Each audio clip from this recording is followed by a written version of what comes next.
Hello students, I hope all are doing well in this quarantine period. And there is a entrance lecture for HDA topic only for the Genius Academy students. I am putting a lecture. Now see, for entrance lecture we have seen the some theory part regarding HDA in the previous lecture. Now we'll start with the entrance. So first of all, we are going to discuss about the concept called as a stereo isomer. Stereo isomers. Basically, isomer is of two type, structural isomer and the stereo. So right now I'm totally focused on stereo isomer. It is also called as a three-dimensional arrangement of an atom, 3D in space. Now the stereo isomer is of two type. Mainly it is divided into two category, that is a enantiomer and diastereomers.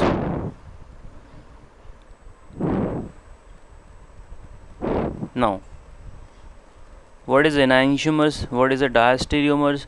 Now the diastereomers are further classified into different category, that is cis trans pair, cis and the trans pair, that is geometrical isomerism. Then you will have apimer, then you will have anomers,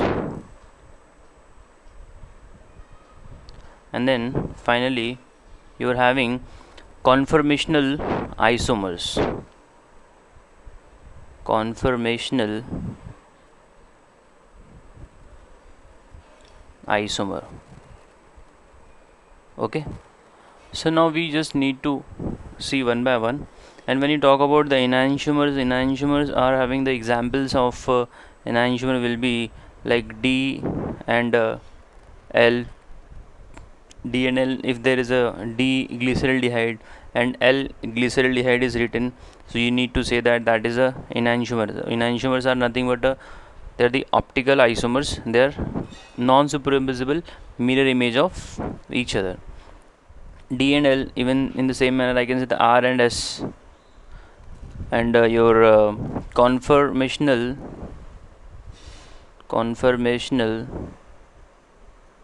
isomers. Now the conformational isomer comes in both the category, enantiomer में भी आता है और diastereomer में भी आता है. तो ये आपका फ्लो चार्ट है, ये वन बाय वन करके हम लोग अभी देखने वाले हैं, क्योंकि ये जेई के या नीट के एग्जाम्स के लिए काफ़ी इंपॉर्टेंट होता है. They give you the two example and they ask you to relate is that they are enantiomer, diastereomer, epimer, anomer क्या है. So one by one we'll see it. Now see, the first we are going to talk about the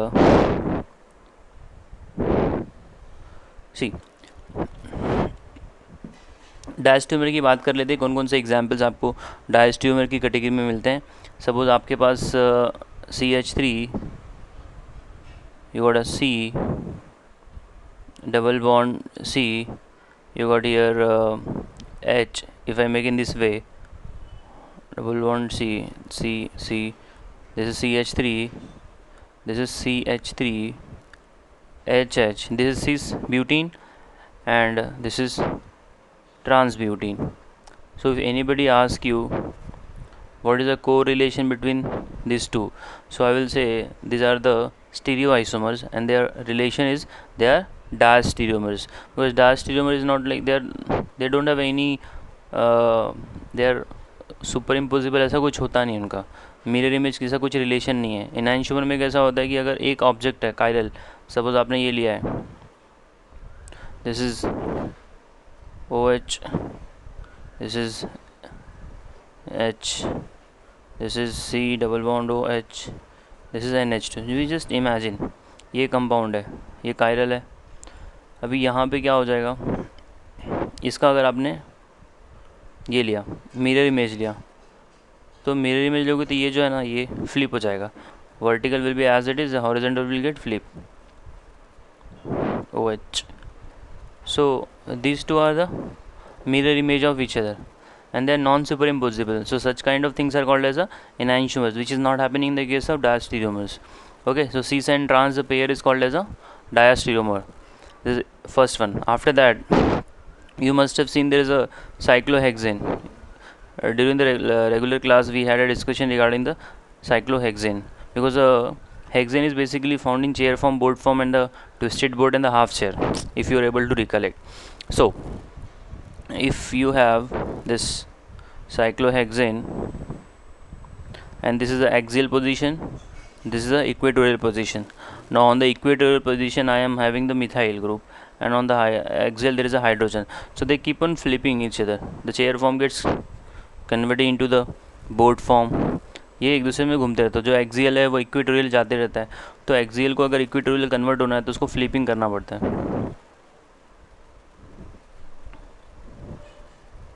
So this is the, after flipping we get a new chair form. So if I draw it again, ठीक है. तो यहाँ वाला जो आपका equatorial position पे था, अभी वो फ्लिप करके चला जाता है एक्सियल पोजीशन पे. Are you getting? So once it comes on the axial position, and if anybody ask you what is the relation between this two, so we will say sir ये जो दोनों है, ये दोनों एक दूसरे का डायस्टीरियोमर है. क्या है? Diastereomers. So we are trying to understand which examples comes under the category of diastereomer. So I had written cis and trans. When you got any group on the axial position, after the flipping that group comes on the equatorial position or vice versa, then also we call such example as a diastereomers. After that I had given you the example of epimer, and then your anomer, and then last में मैंने बताया था conformational isomer. So one by one करके वो भी देख लेते हैं. Now see, when you talk about the epimer, no the epimer जो है ना, ये आपको बायोमोलिक्यूल चैप्टर्स के अंदर मिलेगा 12th स्टैंडर्ड के. So what is epimer? You must have seen the structure. नाम तो आपने सुना ही होगा, ग्लूकोज. ठीक है. So now how to draw the structure? C6H12O6. This is the molecular formula of glucose. Now how to draw the structure of glucose? ये बड़ी इंपॉर्टेंट बात होती है. CH2OH, यहाँ पे C double bond O H draw कर देने का. ये नंबरिंग है आपकी, 1 नंबर, 2, 3, 4, 5, 6. तो अभी क्या नीचे से जाना है, right right left right OH को प्लेस करना है. Right right left right, this is the position of OH. So that's how we draw the structure of glucose. Now this glucose is called as a D-glucose. इसको क्या बोलते हैं? D-glucose. क्या बोलते हैं? D-glucose. If you want to make the L-glucose, तो इसका mirror image ले लेंगे. So D-glucose and L-glucose will be the example of enantiomers. So right now we are discussing with an epimer. So glucose का structure clear है. अच्छा, in the same manner I am going to draw the another structure that is called as a mannose. That is called as a mannose. So when you draw the structure of mannose, so what is going to be the structure of mannose? See, glucose and the mannose is having the same molecular formula, and if you see the structure of glucose, you'll find there is a 4 chiral center. This is a chiral, this is a chiral, because this carbon is connected to 4 different atmosphere. So once we get a 4 chiral center, in the 4 chiral center we have a total number of isomers 2 raised to n. So n is going to be 4. So the total comes under the 2. So कितना हो जाएगा? 2 2 4, 4 2 8, 8 2 16. So glucose is going to have 16 isomers. So एक तो खुद है, एक mannose है, ऐसे ही आपका galactose है. So we'll see one by one. So right now we are trying to understand what is a epimer. So epimers are nothing but those biomolecules which have a difference in stereochemistry at only one chiral center. They have a difference in chemistry at stereochemistry at one chiral center, that is called as a epimer. So when you draw the structure of mannose, you will find the difference in stereochemistry is coming at a carbon number 2. Okay. So see, now when you compare these two structure, you will see that the carbon number 2 is having OH on the right hand side, this carbon is having OH on the left hand side and the stereochemistry is totally opposite of each other's. So such kind of examples where there is a difference in stereochemistry is coming at only one carbon, all the 3, 4, 5 position is having the same configuration, so they are treated as a epimer. And this is also D-mannose. Why D-mannose? Because the last chiral carbon ka OH is placed on the right hand side. If it is having on the right hand side, we call it as a D-glucose, otherwise D-glucose or D-mannose.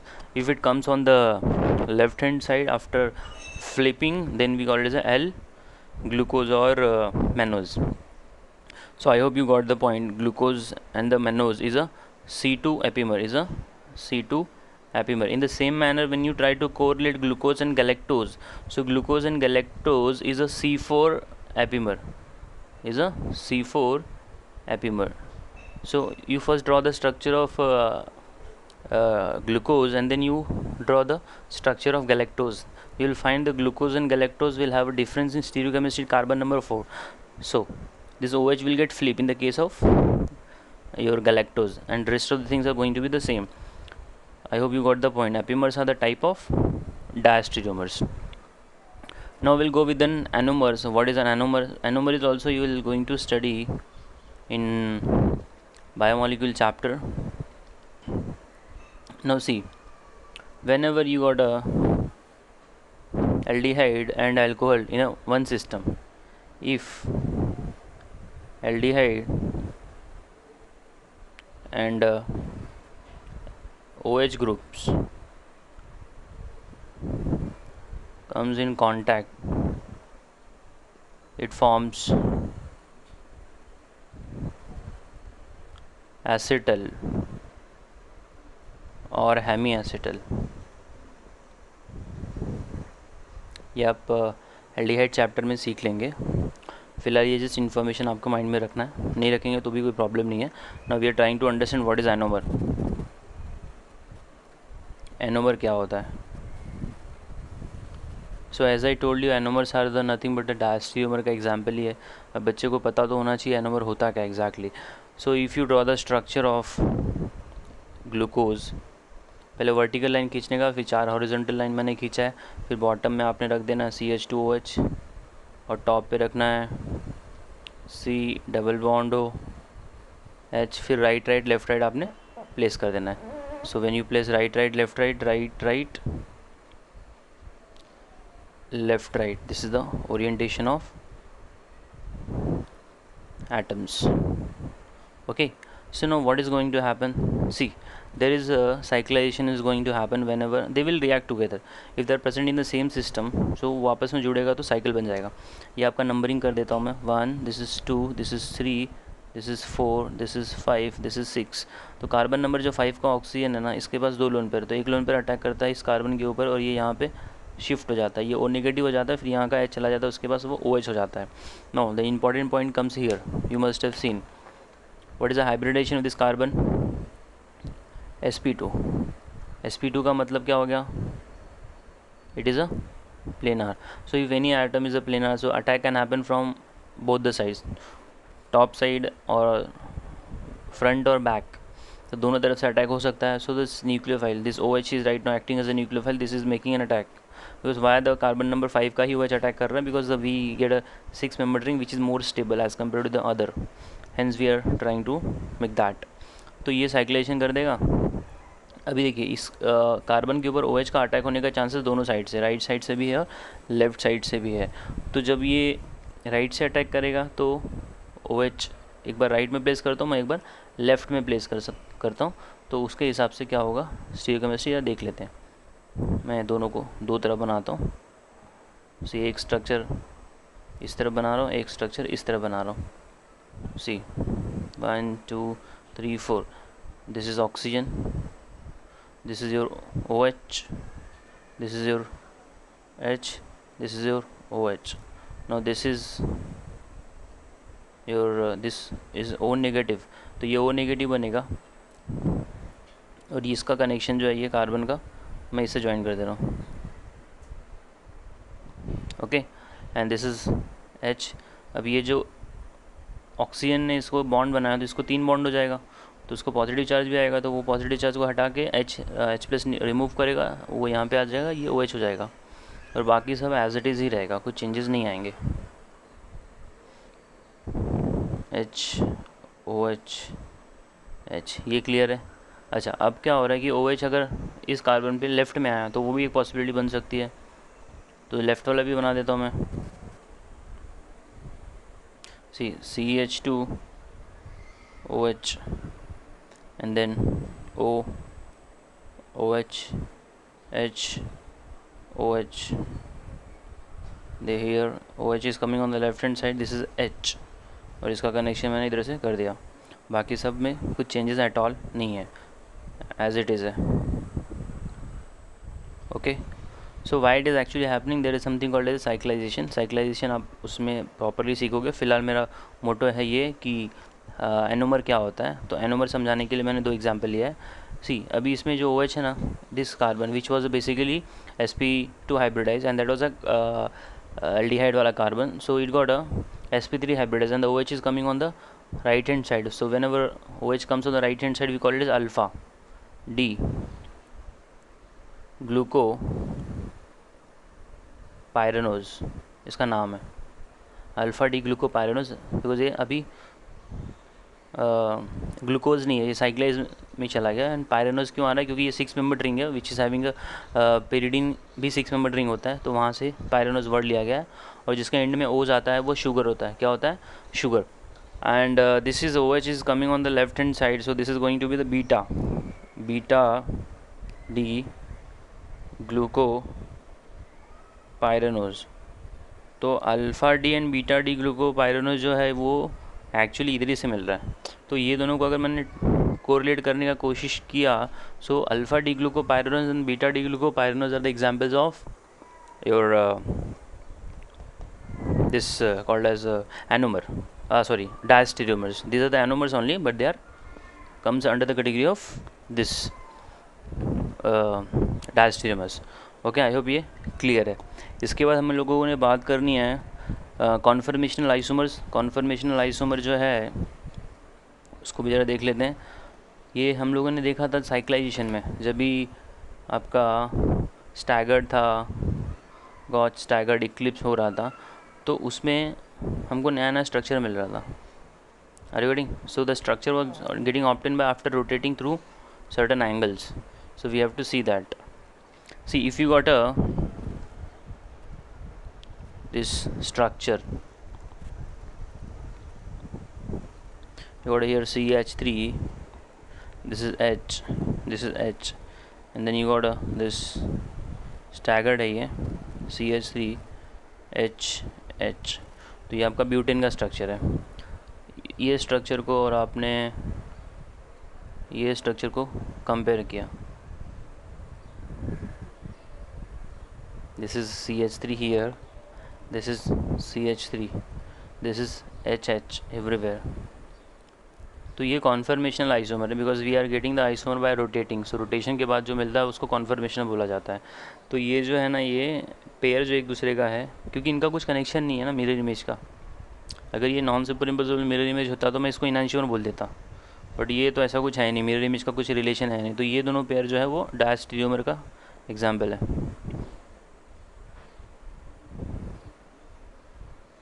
ठीक है, अब डायस्टेरियोमर ये यहाँ पे ख़त्म हो जाता है आपका। मैंने सिस एंड ट्रांस का बता दिया, मैंने एपीमर बता दिया, मैंने एनोमर बता दिया, मैंने कॉन्फर्मेशनल आइसोमर डिस्कस कर लिया। आपका साइक्लिक आपका जो एक्सियल पोजीशन से अगर कोई फ्लिप करके इक्वेटोरियल में जा रहा है, जो कि होते रहता है, तो एक्सियल और इक्वेटोरियल वाला जो पेयर है उसको हम लोग क्या बोलते हैं? We call it as a diastereomer. अब कॉन्फर्मेशनल आइसोमर जो है आपका इनैंशियोमर में भी आ रहा है, उसको भी ज़रा देख लेते हैं। तो इनैंशियोमर वाले में जब आप देखेंगे, डिस्कस करेंगे, तो उसमें we have to just see this. आपने ये लिया है, देन दिस इज CH3, यहाँ पे H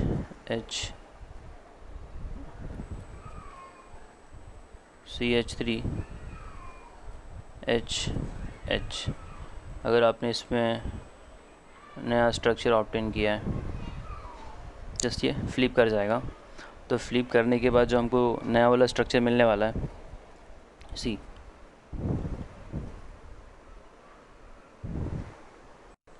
now this two pair initially you got this staggered है ये आपका, तो आपने क्या किया, इसका मिरर इमेज लिया।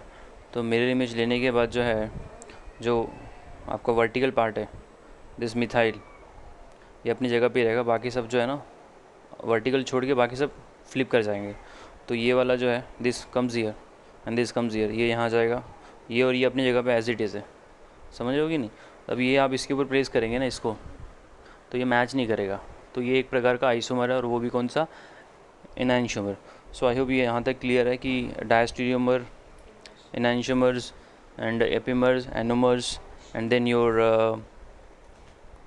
वो साइक्लोहेक्सेन वाला जो था एक्सियल इक्वेटोरियल जब फ्लिप करता है। So this is all about the stereo isomerism. ठीक है, अब हम लोग नेक्स्ट कंसेप्ट पढ़ने वाले हैं एंटी पेरिप्लेनर। ये बहुत ही इंपॉर्टेंट होता है और इसका एप्लीकेशन जो है आने के चांसेस तो बहुत लेस हैं, फिर भी पढ़ लेते हैं। No see what is anti periplanar, के माइंड में क्वेश्चन आएगा, ये वर्ड आपने सुना नहीं होगा पहले। What is anti periplanar, what is anti-periplanar? See, whenever you want to do the elimination reaction, so elimination करने के लिए क्या होता है, CH and C bond leaving group should be on axial position,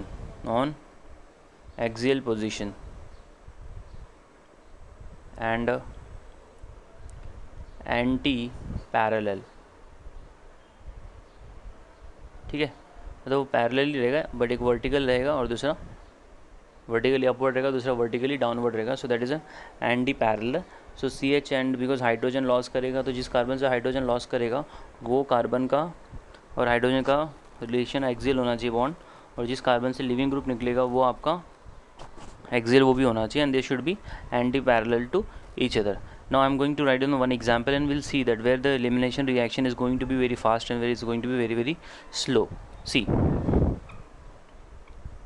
if I write down this reaction, this is the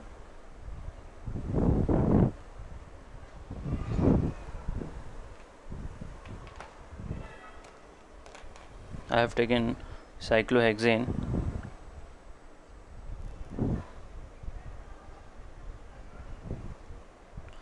another cyclohexane,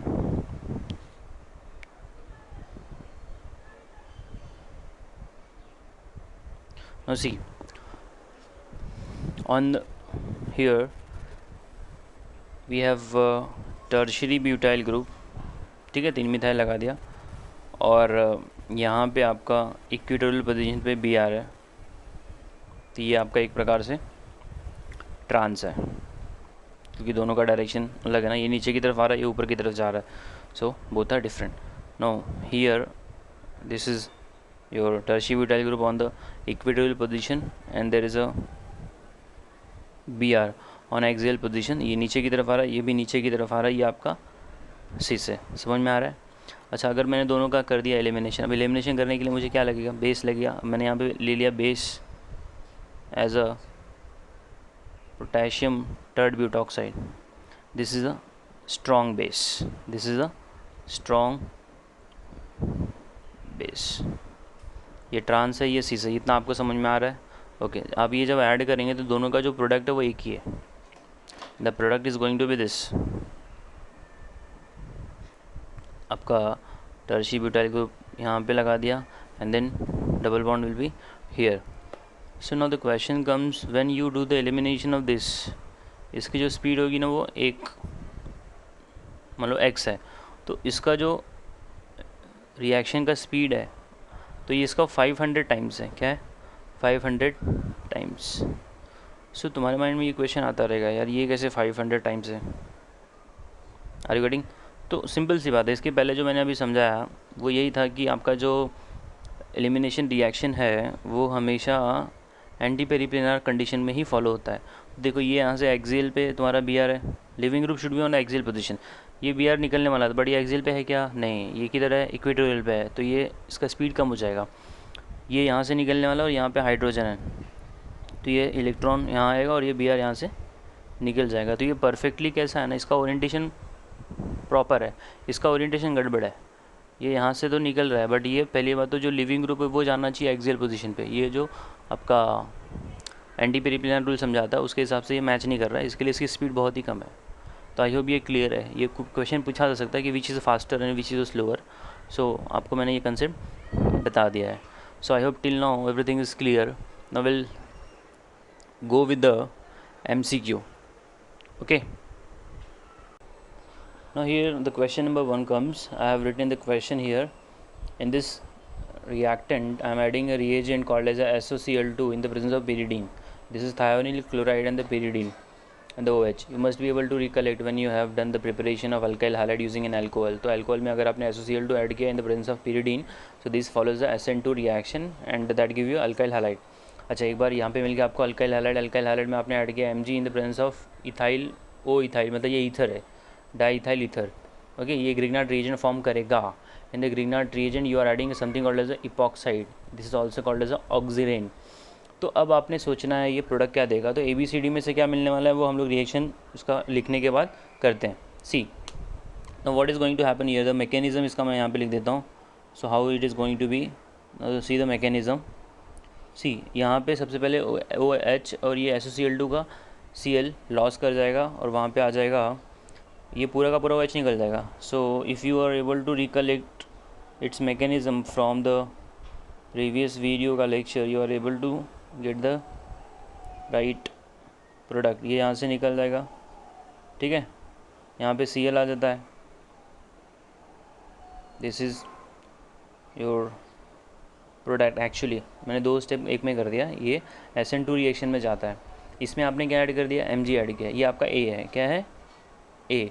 अब आपने इसमें add कर दिया Mg, तो ये ग्रिग्नार्ड रिएजेंट बना देगा। ग्रिग्नार्ड रिएजेंट हमको पता ही है RMgX होता है। सो दिस इज़ R,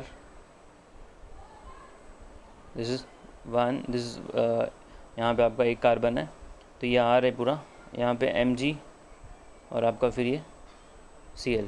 आपने इसमें क्या ऐड किया, ग्रिग्नार्ड रिएजेंट में आपने ऐड कर दिया ऑक्सीरेन। सो ऑक्सीरेन जो है ये अभी रिंग को ओपन करेगा। तो देखिए ये जो पार्ट है ना ये आपका नेगेटिवली चार्ज होता है, तो ये जो है यहाँ से इधर शिफ्ट करेगा क्योंकि ये क्राउडेड है, यहाँ पे ओपन एंट्री होने नहीं देगा इसको। तो ये यहाँ से ब्रेक करेगा और ये अटैक करेगा इस कार्बन के ऊपर। This will attack over this carbon and this will get open. तो this carbon gets connected to this carbon. Are you getting? तो आपको जो नया स्ट्रक्चर यहाँ पे मिलेगा ये हो जाएगा, ये कार्बन पहले से ही है, एक दूसरा कार्बन आ जाएगा। तो यहाँ पे हमको मिलेगा 2 carbon CH2 are you getting, CH2 फिर बगल में C है, 2 मिथाइल है और ये O नेगेटिव, फिर उसको H लग जाएगा। तो आपका बन जाएगा this is methyl and this is OH। So which is given in option D। So once you are able to understand the mechanism तो कोई दिक्कत नहीं आएगी ऑर्गेनिक के कोई भी रिएक्शन को सॉल्व करने के लिए। There is nothing to mug up about the reaction at all. Okay, I hope ये क्लियर है। No I have written the question number 2, phenyl magnesium bromide on the treatment with the deuterium oxide.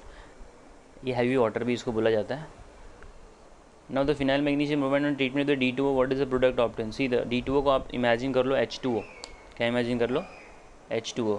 तो अभी ये जो H2O है ये आपका break हो जाएगा। तो ये बेसिकली क्या देता है, ये H+ ही देता है ना। अगर आप फिलहाल H2O समझ रहे हो तो आपको मैंने पहले भी बताया है कि whenever you do the reaction of Grignard reagent with the water, we should not add Grignard reagent में कभी भी वाटर या मॉइस्चर नहीं ऐड करना चाहिए।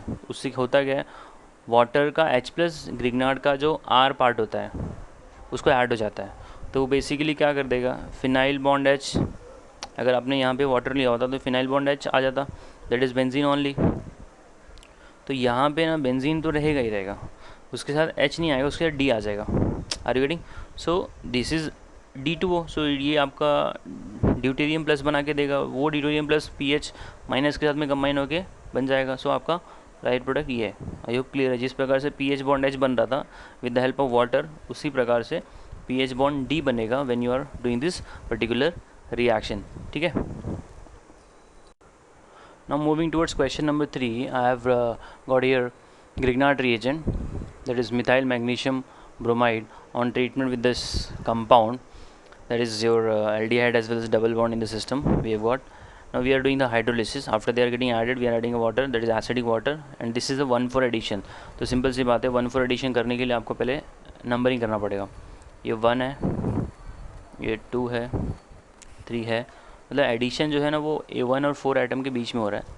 Hence it is called as a 1,4 addition. This is called as a thermodynamic. There is a another kind of addition that is called 1,2 addition. And 1,2 addition जो होता है उसको kinetically एडिशन भी बोला जाता है. And 1,4 is a thermodynamic addition. दिमाग में जस्ट रखिए इसको. अच्छा, अभी क्या होता है, ये जो ग्रिग्नार्ड रीजन का आर है दैट इज़ मिथाइल, ये नेगेटिवली चार्ज होता है. तो ये क्या करेगा, इस पे अटैक करेगा, ये इधर शिफ्ट करेगा, ये इधर जाएगा. No see, if you make this reaction CH3 bond Mg bond Br plus CH2 double bond CH bond C double bond O. ठीक है, अभी ये क्या करेगा, ये यहाँ पे शिफ्ट होता है और ये यहाँ पे जाता है. तो आपको ये बना के देगा CH2 plus CH double bond C O negative bond H. समझ में आ रहा है? अच्छा, अभी इसको जो है ना तुम्हारा ग्रिग्नार्ड रीजन का R ऐड हो जाएगा, दैट इज़ मिथाइल. तो आपका जो प्रोडक्ट मिल जाएगा after adding methyl which is coming from Grignard reason, ये ऐड कर देगा CH3 bond CH2 CH double bond C और नेगेटिव बॉन्ड H. ये इनोलेट है. अच्छा, आपने वाटर भी ऐड किया है, तो वाटर क्या करेगा, प्रोटॉन देगा. तो जब इसको प्रोटॉन मिलेगा तो ये O नेगेटिव क्या बन जाएगा, OH हो जाएगा. सो this is CH3 CH2 CH double bond C OH bond H. This is इनॉल, this is इनॉल. अब इनॉल कभी भी रहता है ना वो कन्वर्ट हो जाता है कीटो में. किस में कन्वर्ट हो जाता है, कीटो में. ये हम लोगों ने ड्यूरिंग रेगुलर क्लास डिस्कस किया है. तो ये यहाँ पे शिफ्ट हो जाएगा, ये यहाँ पे जाएगा और ये H इसके पास आ जाएगा. तो आपका प्रोडक्ट हो जाएगा CH3 CH2 CH2 C double bond O H. Are you getting? This is your butanaldehyde, so which is given in option C. If you are having any doubt, please ask me. I hope clear है. Now moving towards question number 4, I have 2-chloro 3-methyl. This is your product here. Now in this butane वाला product आपने किया Hofmann elimination. So as far as elimination is concerned, we have two elimination type of reaction हमारे पास दो होता है. एक सेट्ज़ elimination होता है और एक हॉफमैन होता है.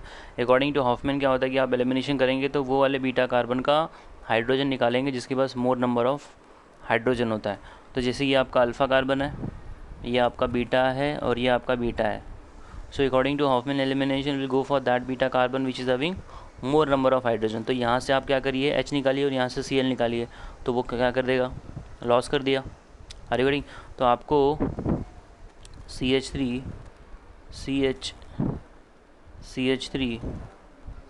CH double bond CH3. समझ में आ रहा है? 3-methyl ब्यूट-1 मिल गया आपको प्रोडक्ट. अच्छा, अब आपने इसके ऊपर ऐड कर दिया HBr. ये आपका B है, this is your B. Now you are adding here HBr. HBr add करोगे तो मार्कोनिकॉफ रूल फॉलो कर जाएगा. सो आफ्टर HBr एडिशन ये आपको Br यहाँ पे दे देगा. So this is going to be CH3 CH3 C Br H CH3. समझ में आ रहा है? ये आपका क्या है, ये आपका C है. अच्छा, अभी आपने क्या किया, HBr ही किया इन द प्रेजेंस ऑफ ये क्या है, फोटोन. तो ये जो है ना बेसिकली आपका free radical type of reaction में चला जाएगा. तो यहाँ पे हम लोग है ना this will follow this B हो गया, C हो गया. अब इसी में जब आपने ऐड किया HBr in the presence of photon तो ये फ्री रेडिकल करके जाएगा. एंड यहाँ पे दिस, हाँ, आपने एंटी मार्कोनिकॉफ रूल लगा देना है. तो ये हो जाएगा आपका CH3 CH2 sorry this is wrong here, CH2 रहेगा. ओके, तो ये हो जाएगा आपका CH2 Br. ठीक है. अच्छा, अब उसने पूछा ये है कि आपका SN2 रिएक्शन फास्ट किस में जाएगा, A में जाएगा कि आपका बी में तो जाएगा नहीं, क्योंकि बी तो एलिमिनेशन के बाद डबल बॉन्ड हो गया है। ए बच रहा है, सी बच रहा है और डी बच रहा है। तो सिंपल सी बात है, you have to just see the intermediate कौन सा है। देखो ए में इंटरमीडिएट कौन सा निकल रहा है, सी एल निकाला तो अपने क्या बन रहा है, 2 डिग्री बन रहा है। अपने सी में से निकाला बी आर तो 2 डिग्री बन रहा है, और डी में से बी आर निकाला तो 1 डिग्री बन रहा है। तो 2 डिग्री का चांसेस ज़्यादा होता है। उसमें भी लिविंग ग्रुप पहले कौन सा आता है, आयोडीन आता है, फिर बी आर आता है, फिर क्लोरीन आता है, फिर फ्लोरीन आता है। तो ब्रोमीन इधर पे दिया है, यस दिया है, और ये 2 डिग्री। सो आपका जो सी वाला है वो पहले जाएगा, ये 1 नंबर पे जाएगा, फिर this one will go, then this one will go, एक C A D. So right option is D. So elimination करने के लिए हम लोग दो चीज़ों को देखते हैं, इंटरमीडिएट कौन सा बन रहा है, सॉरी सब्स्टिट्यूशन करने के लिए हम दो चीज़ों को देखते हैं, इंटरमीडिएट कौन सा बन रहा है, आपका टर्शरी है कि 2 डिग्री है कि 1 डिग्री। अगर 2 डिग्री मिल रहा है या टर्शरी मिल रहा है तो वहाँ पे रूल आ जाएगा लिविंग ग्रुप का, कि लिविंग ग्रुप कौन सा अच्छा है। आई होप ये क्लियर है। Now moving towards question number 5, I have got this alpha beta unsaturated cyclohexanone and this is a dialkyl copper lithium. Dialkyl copper lithium is called as a Gilman reagent. जैसे ग्रिग्नाट reagent होता है ना, वैसे एक और reagent है, इसको बोलते हैं हम लोग Gilman reagent. Gilman reagent. अब Gilman reagent जो है ना वो बीटा कार्बन पे अटैक करता है, बीटा कार्बन। अभी देखिए यहाँ पे जो है आपका this is your double bond, this is double bond O, this is sorry beta बोला मैंने, यहाँ पे गामा जाएगा। This is alpha functional group का अल्फ़ा, ये बीटा है, ओह सॉरी बीटा पे अटैक करेगा। अभी होता क्या है यहाँ पे, दिस इज़ CH3 2। अभी डायल्काइल कॉपर लिथियम जो है यहाँ पे बनाएगा CH3 माइनस, ये प्रोड्यूस करता है, ये CH3 माइनस यहाँ पे अटैक करेगा, ये यहाँ शिफ्ट करेगा और ये इधर जाएगा। तो आपको जो मिलने वाला है वो मिलेगा, दिस इज़ योर CH3, यहाँ पे double bond, this is O negative.